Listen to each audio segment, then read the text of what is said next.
जय हिंद सभी को बेटा। सबसे पहले तो आप सभी का हार्दिक अभिनंदन और स्वागत। और इस वीडियो में हम लोग डिस्कस करेंगे बीए पार्ट सेकंड के सेमेस्टर 4 के इम्पोर्टेंट क्वेश्चन ज्योग्राफी के यानी भूगोल के।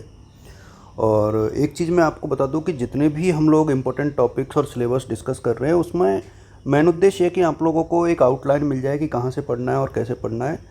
पेपर के नाम भी आपको याद नहीं होते, तो मेरा प्रयास ये रहता है कि पेपर के नाम भी आपको याद हो जाए। देखिए, ज्योग्राफी का प्रैक्टिकल जो है आपके 70 नंबर का होता है और 30 नंबर का इंटरनल असेसमेंट होता है। फॉर रेगुलर स्टूडेंट्स ये मिड टर्म टेस्ट होता है और प्राइवेट स्टूडेंट्स के असाइनमेंट होते हैं। पिछली बार ये जमा नहीं हुए थे, अब देखते हैं कि इस साल क्या होता है। इसके लिए आप लोग चैनल के साथ बने रहेंगे तो शायद आपको सूचनाएं मिल जाएंगी।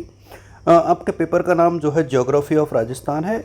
देखिए, एच.एम. सक्सेना, बी.सी. जाट और इसके अलावा जो है एल.आर. भल्ला, 3 किताबें हैं जो बहुत अच्छी आती हैं। कोई सी भी एक आप ले सकते हो। सेमेस्टर 4 की हम लोग बात करें, देखिए अब आपके साथ ये है कि आप 3 सेमेस्टर दे चुके हो तो पैटर्न से आप लोग वाकिफ़ हो। जहाँ सेक्शन ए और सेक्शन बी होते हैं। पहले सेक्शन में 2-2 नंबर के 10 क्वेश्चन हैं और दूसरे सेक्शन में जो है यहाँ पर आप देख पाओगे कि 5 क्वेश्चन हैं जो 10-10 नंबर के हैं। तो टोटल ये 70 नंबर का पोर्शन है। अब हम लोग टॉपिक वाइज बात करेंगे। और टॉपिक वाइज जब आप बात करोगे, देखिए मैं पहले बता दूं कि बुक्स जो है आपके लिए ये 2 किताब तो काफ़ी इम्पोर्टेंट है जो एग्ज़ाम में बहुत यूज़फुल है। बी.एस. चौहान साहब की बुक मैंने अभी तक देखी नहीं, बट ये 2 किताबें मैंने देखी हैं एच.एम. सक्सेना जी की। अच्छा, पंचशील प्रकाशन की जो एच.एस. शर्मा जी की बुक है ये भी अच्छी है, क्योंकि ये भी मैंने देख ली है और हिंदी इंग्लिश दोनों में अवेलेबल है। तो आप लोग जो है इसको देख सकते हो। अब हम लोग टॉपिक वाइज थोड़ी सी चर्चा कर लेते हैं। देखिए, जैसे ही आप लोग टॉपिक वाइज डिस्कशन करोगे यहाँ पर तो पहला जो टॉपिक है वो है राजस्थान की ही अर्थव्यवस्था की बात हो रही है। तो एक तो introduction, formation and administrative setting of the state, यानी राजस्थान का निर्माण किस प्रकार से हुआ और उसकी जो प्रशासनिक इकाई है वो किस प्रकार से बटी हुई है। वो तो एक क्वेश्चन तो यहाँ से राजस्थान के निर्माण की पूरी प्रक्रिया, उसके ऊपर एक क्वेश्चन बनता है। और एक क्वेश्चन जो है आपका उसके ज्योग्राफिकल स्ट्रक्चर, यानी जो भौगोलिक संरचना है उसकी, और भौतिक प्रदेश, फिजियोग्राफिक जो रीजन है यानी भौतिक प्रदेश है वो। अच्छा, भौतिक प्रदेश के ऊपर तो क्वेश्चन आना ही आना है, ये आप लोग ध्यान रखना। यदि आपने सारे भौतिक प्रदेश कर लिए, मतलब एक क्वेश्चन आपका 100% जो 16 नंबर का है वो यहाँ से मिल जाएगा। लेकिन आपको चारों रीजन पूरे डिटेल में पढ़ने हैं विद मैप, इसका आपको थोड़ा सा ध्यान रखना पड़ेगा। इसके बाद मैं बाकी टॉपिक्स के ऊपर डिस्कस नहीं करना चाहूँगा, आप लोग अपने हिसाब से देख लेना। लेकिन ये जो प्रशासनिक निर्माण प्रक्रिया है राजस्थान राज्य की वो, और इसके बाद भौतिक प्रदेश, ये आपको पूरे देखने पड़ेंगे। यूनिट 4 की यदि हम लोग बात करें तो देखिए agriculture aspect of the state में, देखिए फूड एंड कमर्शियल क्रॉप्स कौन कौन सी हैं। एक तो इसके ऊपर एक क्वेश्चन बनता है कि खाद्यान्न फसलें कौन कौन सी हैं राजस्थान की, और इसके बाद व्यापारिक फसलें कौन कौन सी हैं। तो एक क्वेश्चन आप यहाँ से देख सकते हैं।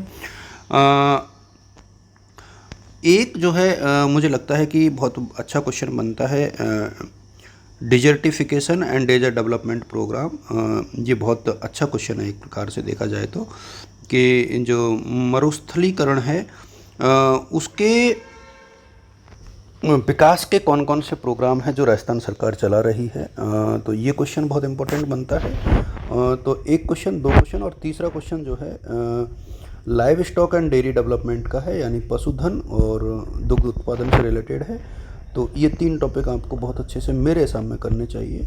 बाकी अपनी इच्छा अनुसार आप लोग कर सकते हो। इसके बाद यदि हम लोग बात करें यूनिट 3 की, देखिए power of energy resources, power and energy resources यानी ऊर्जा और शक्ति और ऊर्जा के संसाधन। पहला क्वेश्चन यहाँ पर यही बनता है कि कन्वेंशनल और नॉन कन्वेंशनल, यानी परंपरागत और गैर परंपरागत ऊर्जा के स्रोत कौन कौन से हैं। तो एक क्वेश्चन तो आप लोग यहाँ पर ये देखिएगा कि परंपरागत और गैर परंपरागत, ठीक है। और मिनरल्स रिसोर्सेज एंड इंडस्ट्रीज, तो जो खनिज संसाधन है वो कौन कौन से हैं और इन पे आधारित उद्योग कौन कौन से हैं। तो ये कुछ चीज़ें हैं जो आपको देखनी चाहिए। मेरे सामने यहाँ से एक प्रश्न जो है 100% आएगा। तो परंपरागत और गैर परंपरागत जो ऊर्जा के स्रोत हैं वो आपको ज़्यादा डिटेल से देखने चाहिए। यूनिट 4 की तरफ हम लोग मूव करें धीरे धीरे। तो डेमोग्राफिक स्ट्रक्चर, ग्रोथ, डिस्ट्रीब्यूशन। तो राजस्थान का जो है कि जो डेमोग्राफिक संरचना है वो कैसी है, उसकी ग्रोथ और उसका वितरण, ये थोड़ा सा आप लोग देख लेना। यहाँ से ये क्वेश्चन काफ़ी इंपॉर्टेंट बनता है।